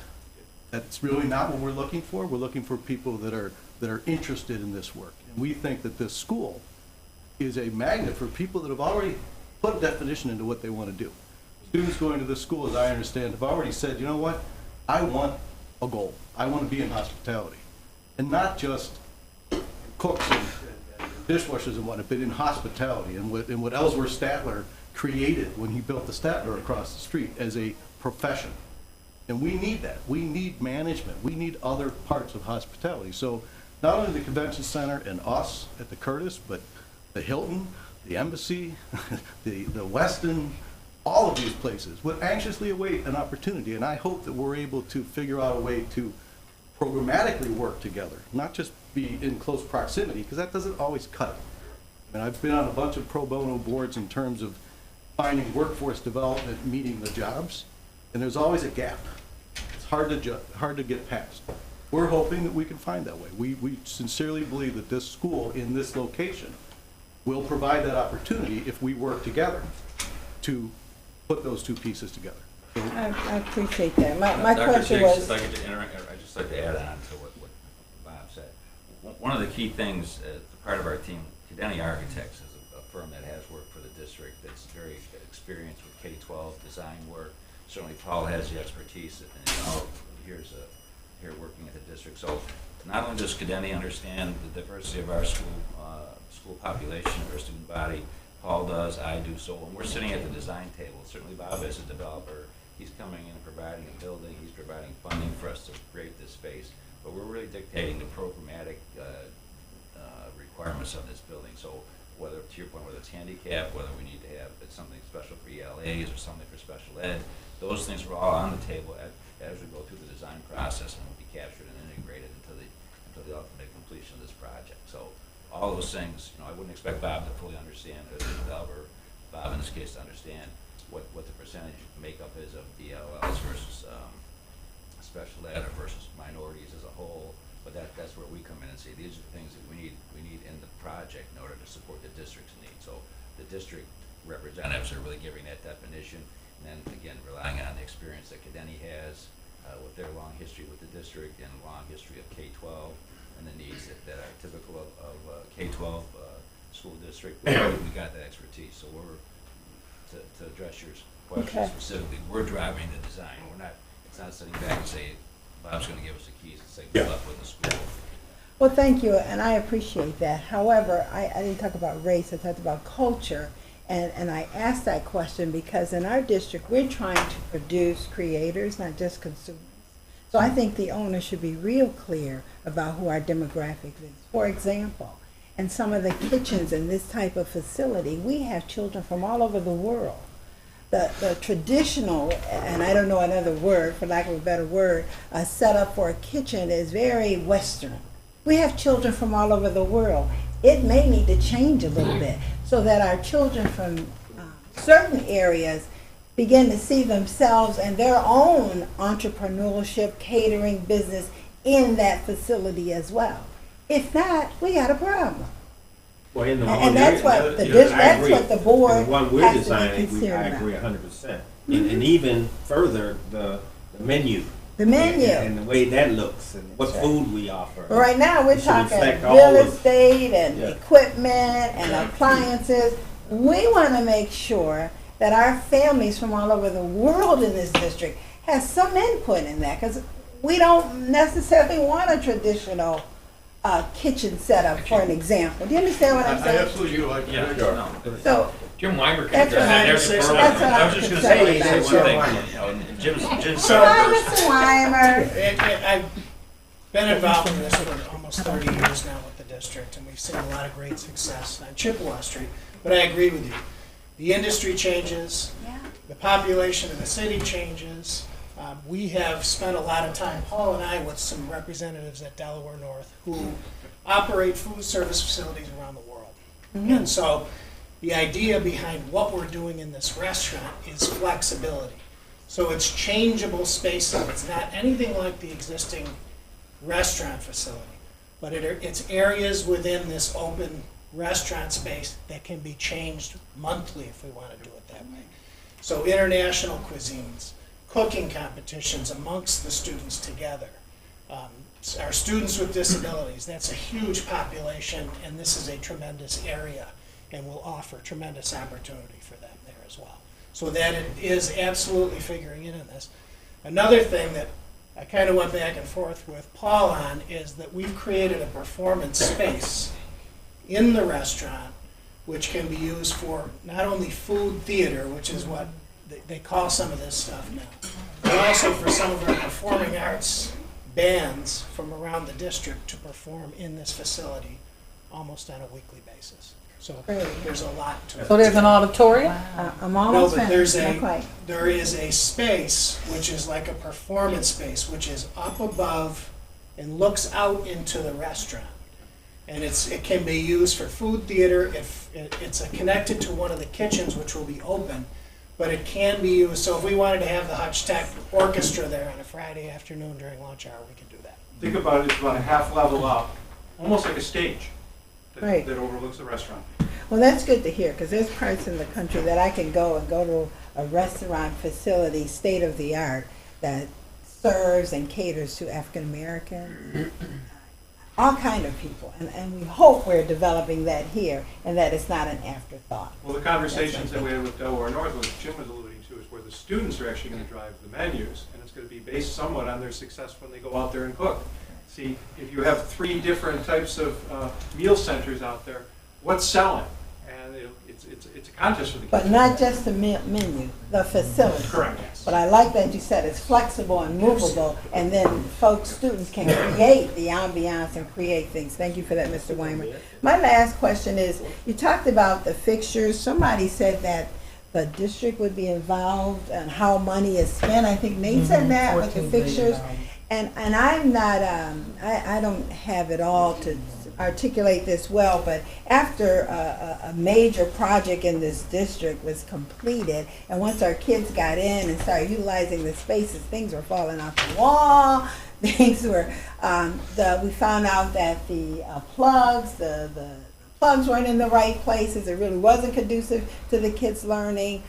Things weren't, it was just minor, major mess in some of our buildings that still exist, that teachers are saying, I don't know how they designed this like this for kids. How are we supposed to use this when computers can be in this corner and over here that's dead space? So have we spoken with the teachers? Have we given enough consideration to that so that then it's not an afterthought, and once we get in the second Emerson, it doesn't really fit maybe instructionally what we need to get done? So Jim was talking about the flexibility of the restaurant. We're also creating, undoubtedly the most flexible classrooms the district has ever seen. And part of it's due to the way the technology is now. So everything now is wireless. So the kids are all going to have tablets or they're going to have laptops. We are now getting even away from interactive whiteboards. We're going to the very large screen TVs. All these large screen TVs, some maybe 90-inch TVs, will be on casters. So it'll give the teachers the ultimate flexibility to set up the classroom the way they want. And we're even selecting the furniture that way. If they want to have it in a conference style, they can. If they want to have it in the traditional rows, they can. If If they want to have a traditional at the head wall right next to the door, they can. Or if they And want to this go can a long change way. daily without Can calling change daily. plant services and That's come. exactly right. Yeah, it's just, That's a good just idea. moving tables and chairs and the TV. And so what we're doing, we're providing the data jacks on 3 walls instead of just 1 wall like we've traditionally done in the past. And part of that is just because technology's changed so much in the past That's 15 right. years. A lot of teamwork spaces. Right. for our So students. we're going to have plugs everywhere too, because Cool. we Lots have of them. internet access. Lots of them. Internet access isn't the issue anymore because we have the wireless hubs. It's kids running out of juice for There their. you go. Yeah. And going deeper into the program then also with those boards and have that flexibility going into distance learning where it really should be. Distance learning is 30 years old and do different things with the interactive where you can start getting into the world cuisine and start getting into different flexible areas of talking to people anywhere in the world, you know, depending on the time zones and looking into different educational spots and learning stations that can actually get into a lot of that. Absolutely going out what you're saying as far as culture. Well, Mr. Noor, thank you, because we have to think of the end in mind, okay? Absolutely. Because this has got to be phenomenal, and it's got to be secure and stable and great workmanship. And we need to monitor that all along the way, every piece they buy, because our understanding is that you do great work. We've heard that before, and we've got some problems. We after take the pride in project it, is as done. I know you do. Thank you. Ms. J and Ms. McCoskey? So this is all really interesting, and I'm so happy to hear of all the innovative ideas that everybody has. It sounds like it's going to be a really innovative program. My question is really more practical. So, and we're talking about this being an environment where we want people to come, we want people to flock, we want the community to come, we want to have events there and do catering and all this kind of stuff. So, what about the parking? Yeah. Because I mean that might That's sound true. might No. sound petty, but It I is. often think to myself, I want to go to Emerson, the current location, and pop in and grab lunch there because I work downtown and there is nowhere to park. Right. And I can't, and I feel bad because I would like to go there, but I don't. You want a And bunch of, I'm sorry? And because, I mean, let's be honest, I mean, the weather in Buffalo is not the greatest for a long time. And yes, there's a lot of foot traffic when the weather's good. But I'm thinking if we're going to be having all of these events, we want to attract people and we want to make it available to the community, that we need to provide some reasonable parking, especially for our stakeholders and for our parents. And I know Mark Croce owns a lot of parking lots in the city, and I just wondered if there was going to be any sort of consideration given to the lot. I know there's a lot adjacent to this building, but I'm not quite certain. I recall there's some spaces that are designated for the staff, but there's other spaces that are going to be paid. And so what's the whole genesis of it? I don't know if you want me to deal with that or if you do, but parking was an issue that was heavily negotiated.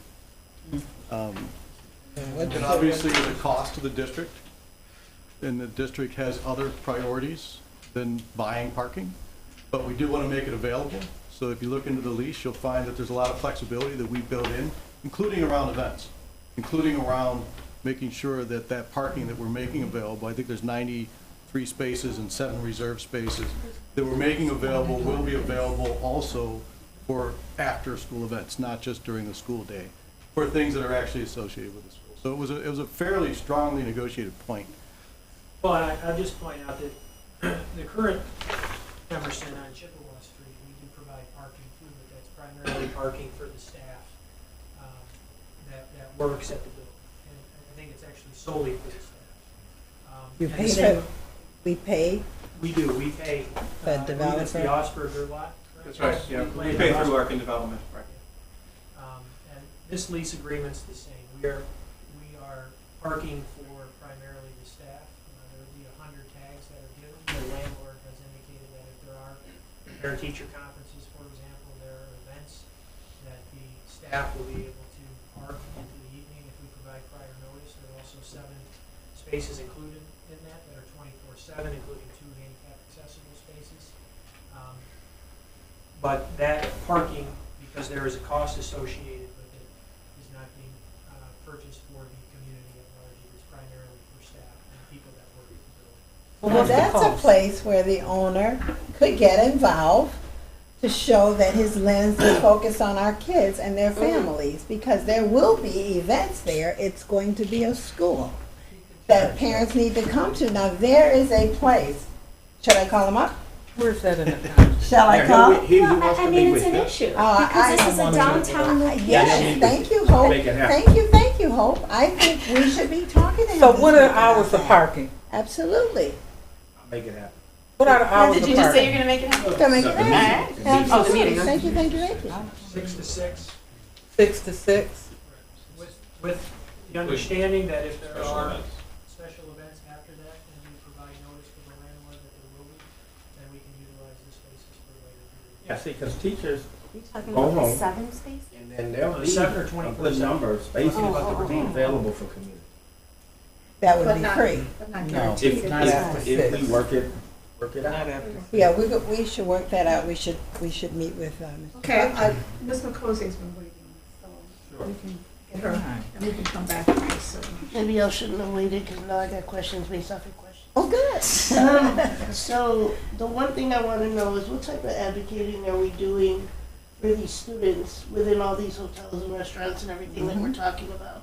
If we're not talking about that now and telling folks that, you know, it's retail management, it's hospitality, and figuring out those programs where we have to figure out spaces and rooms and stuff with the owner and also with the district, like, I want to know that we're out, you know, just making this real now. That's one. Two, if we're gonna be doing this building like the kitchen, I'm so with you on that. So like, are we putting like brick ovens Right. and things along those lines where we can actually, it's not just the stainless steel way of doing things, like clay pots, you know what I mean? Like really making this We're in the authentic. process right now of working on the equipment in the kitchens for what we anticipate doing in our restaurant. So the training parts of it will always include state-of-the-art equipment, whether it's brick ovens, combi therm ovens, there's a million different things you could talk about there. With regard to students and internships, we are beginning that process now with our group at 28 because we have juniors there right now.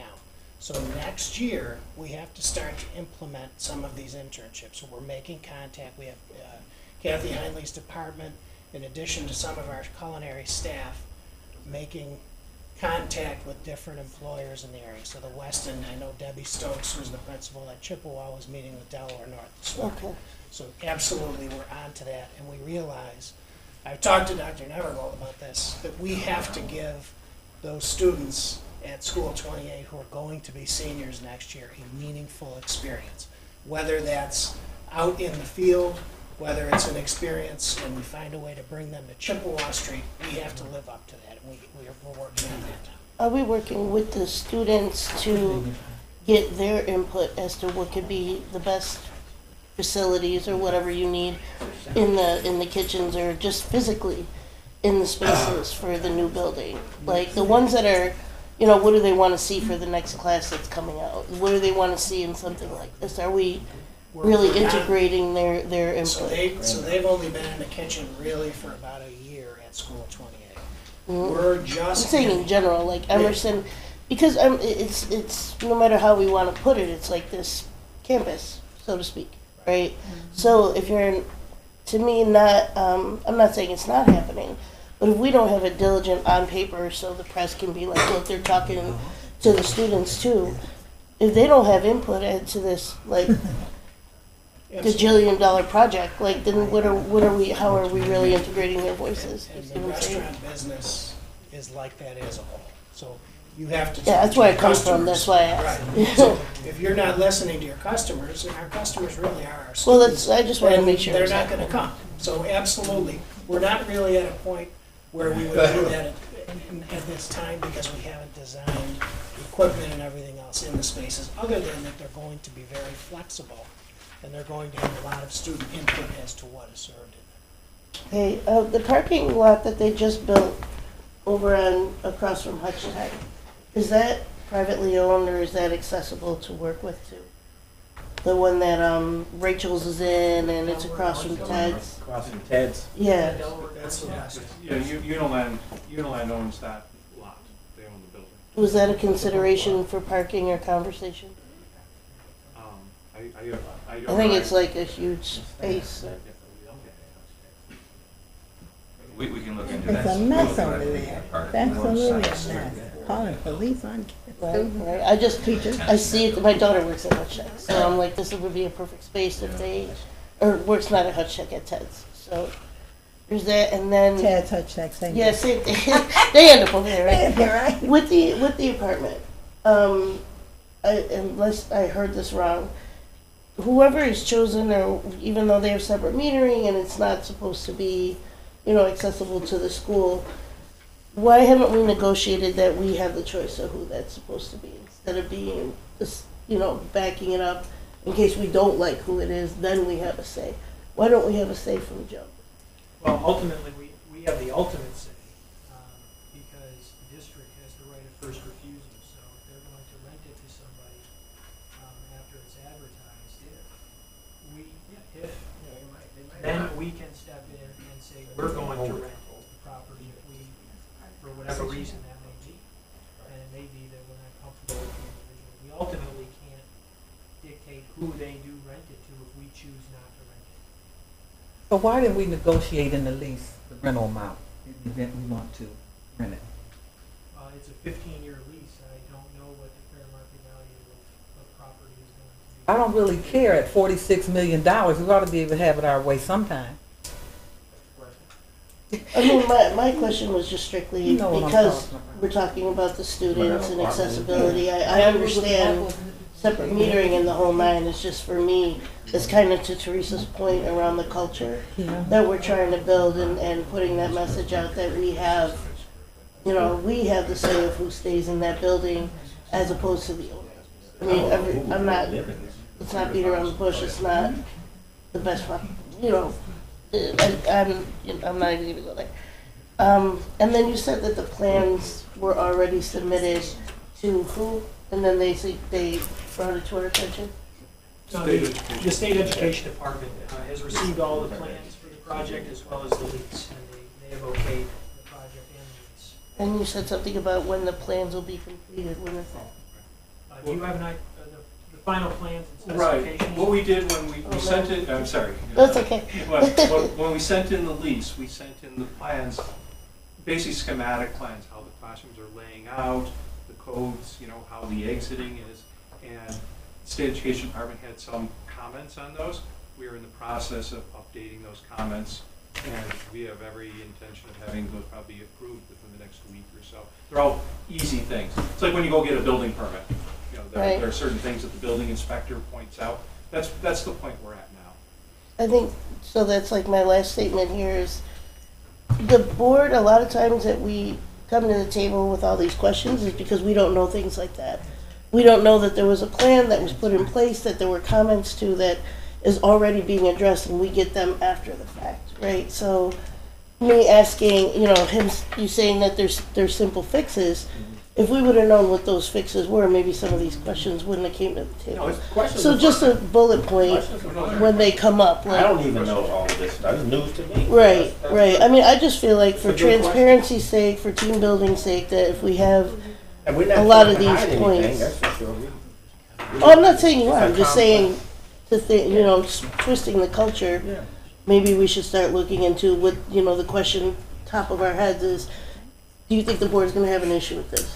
Because I'm pretty sure, knowing who we are at this point, you would have an idea of whether or not a question would arise from plans that have comments around it, or whether or not the kitchens are going to be made to, really accommodate all different cultures physically, not just what comes out of them. That's right. You know what I mean? Like, I was very interested in the question, and I love the answer, but at the same time, it didn't touch on the actual physical implementation of what they use to cook their cultural food. You see what I'm saying? So just... But, we don't know all the, we don't anticipate all the questions. I think it's been robust. And it's good to ask them in public, so that everybody who listening or who, is responds to the articles that may come out of this or TV. It's good questions to ask in a public forum. So I'm glad we're doing this in public. Okay. They've been great questions. And they may not be, that's what's going to happen. That's what's going to happen. Right. It's to be thoughtful and considerate of the question that was raised. Right. You know, and it's an opportunity here. We can do something completely never been done before with this. That's my point. So with and that's this, what I'm hopeful we can let's do. hit all the points and, Yeah. you know. Okay, I'm done, I swear. Okay, great. Thank you. Excuse me. I'll just, I'm sorry, I had my. So I have this question. I had this question about why didn't we negotiate a price in this lease for this apartment in the event we want to use it or have it? And there's a reason I'm asking that is because ideally space is at a premium downtown and it can be priced out. I just feel for $46 million, and granted I was not in the negotiations of your the back and forwardness or whatever, but I just feel that that would be a no-brainer, that we would not be opening a school with an apartment building in it, and without options and knowing how much it would cost us to make sure that we don't have someone in there that we don't want. We don't have a copy of his lease. We don't have anything that says what it would look like. So I'm just concerned about opening up a school with an apartment in there. Well, understanding that the insertion of the apartment into the project was to create a mixed-use facility so that we could obtain property tax credit. We could obtain it? Yes, Okay. because we're responsible. Yeah, I read it in the We're lease. responsible for paying the taxes. He didn't so, get any credit as a result of that? Yeah. No. No? You don't It's get because mixed use we are- credit. We are responsible for paying the taxes. Yeah, the benefit goes to the district. The district's responsible for paying the taxes. So with that understanding, we don't have any actual control over that 613 square foot apartment. Further, there's nothing to say that we cannot negotiate later on down the road if that opportunity presents itself. I think right now the market's around $900. Is it a studio? It's a 613 square foot apartment. Is it a one bedroom? He said studio, Joe said studio. It's tiny. Yeah, it is. We should include the apartment in the next superintendent's salary. I love children, but I don't love that much. I don't love other people's children that Come much. to our district. Be all right, living are with there it. any other questions? Yeah, studio apartment. And these questions come up, and I know you understand, because we have to justify this for boards to come, for superintendents to come. Right, legacy. Yeah, they're gonna look for the notes of this meeting, they're gonna look for the video to say, what the heck were they thinking? And we want it to make sense, and we're just trying to make sense of it all. I really like this parking thing, because I think it's important in justifying 43 million that the community, the parents get something else, something in addition, because this is about their children, right? Even though we get money back with the CMA or MCA or whatever the acronym is, it is because our children are here. It's because we get the money we get for the children that we can even talk about this. So it should be more than just real estate. It should be more than just providing the second school for us. Our families, we want our families involved. They should not have to pay in the evening to be involved in their kids' education. Whether it's extra recreational, hospitality. So I hope if Mr. Croce is listening, where's the video? I hope you consider that and be ready when he and I have a conversation. Because I'm going to push hard on that. This can't just be a real estate. It's our children. Not at $46 million. And they're the children of the city of Buffalo. That we want them to graduate, go to college, and work and create and produce here. And I'm sure he wants the same thing. So we'll talk about how we can make that happen. That would be a great great addition. Ms. Pierce. So in summation, I would just like to say this, that I'd like to thank the staff from the district and Mr. Croce and the folks that put this project together. I am very excited about it. I go to the Emerson School on Chippewa Street all the time, weekly. And I get the biggest charge out of the kids that work there. I think it's conceptually, it's a fantastic atmosphere to be in. And I think that with Mr. Croce and his workmanship, I watched the Curtis from day one as it was a pile of rubble turn into it is a magnificent, right? Yeah, We've beautiful. been there. Yeah. It is, and when I look out across downtown from that upstairs terrace, I just think, oh, I wish I was a student starting all over again. I think it's a wonderful opportunity, and I want to commend you, commend the staff, and I'm very, very excited for our students because I can only tell you that I love Emerson. I love what it stands for. I love the way that the kids, they want to be there, they're happy, they graduate, they go on, they become, my nurse that took care of me when I had surgery last year graduated from Emerson. It's a model school, so and it can be you can be even better. So it's, So these are good and I want to things thank you raise. and thank Thank you you. for your We appreciate the opportunity commitment. and look forward to it. Thank you. I have one last question No. about the board. Do we need a board liaison that can go out with Joe and Mr. McDonald, put on a hat and go walking in there? I volunteer. Okay, Patty, Oh, can she be the board I love that liaison? stuff. Go in, So that, yeah. Dr. Tinsel, we have you take you on tours as things progress, sure. Oh, that'd be Absolutely. great. But Patty's gonna be a liaison and we can. I wanna go talk- too, like. Yep. We're all gonna Wear our go. hats. That's, All I'm right, done. before we have these votes, Thank I'm you. gonna have something to say. Go ahead, Barbara. Madam President. Go ahead, I've man. forgotten, but I do want to say last night, as an example of Emerson and the quality of the students that were preparing to go out into the hospitality field. Our Story program had its culminating event at the Historical Society History Museum last night, and it was catered by the students from Emerson. Food was delicious, the service was excellent. And yes, it was a Wait a minute, they didn't wonderful, see your wonderful pictures? event. Now it's in the brief, but I don't think I was told that they. resend it with that info. Yes, Oh, please yes. do. And I also want to say, however, I'm glad, Jim, that you mentioned this, because Jim and I've had some conversation.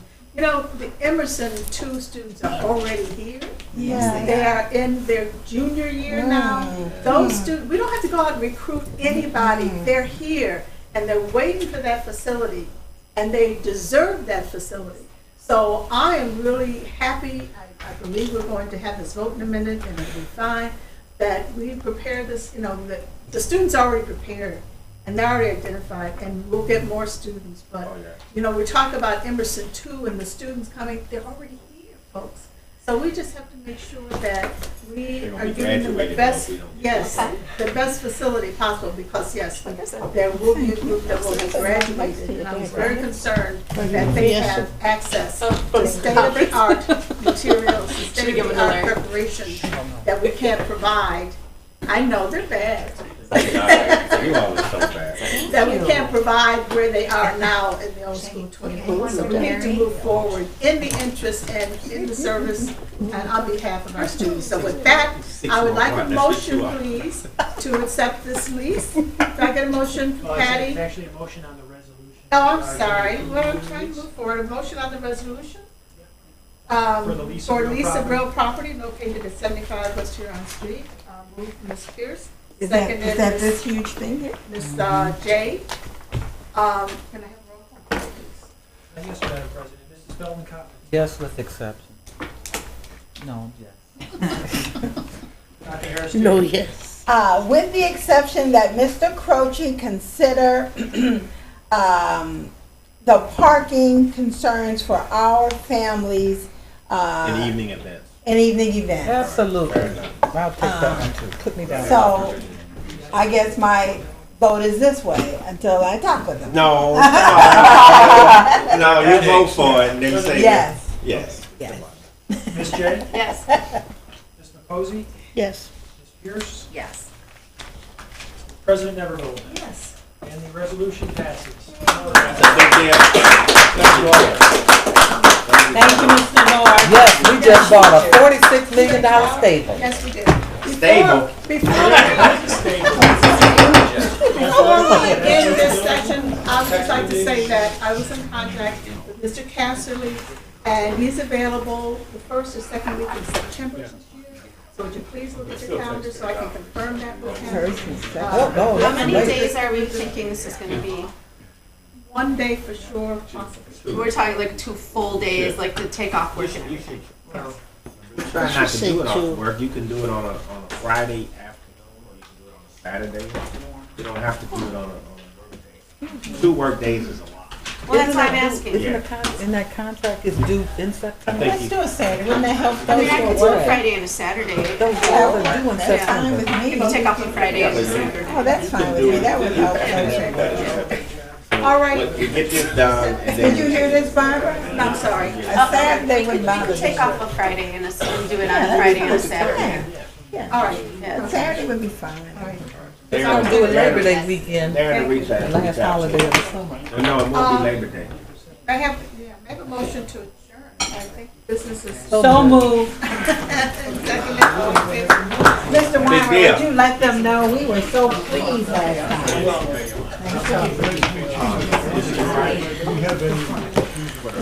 We want the piano for East, correct? East High School, we want the piano? And I think you. Yes, I got that.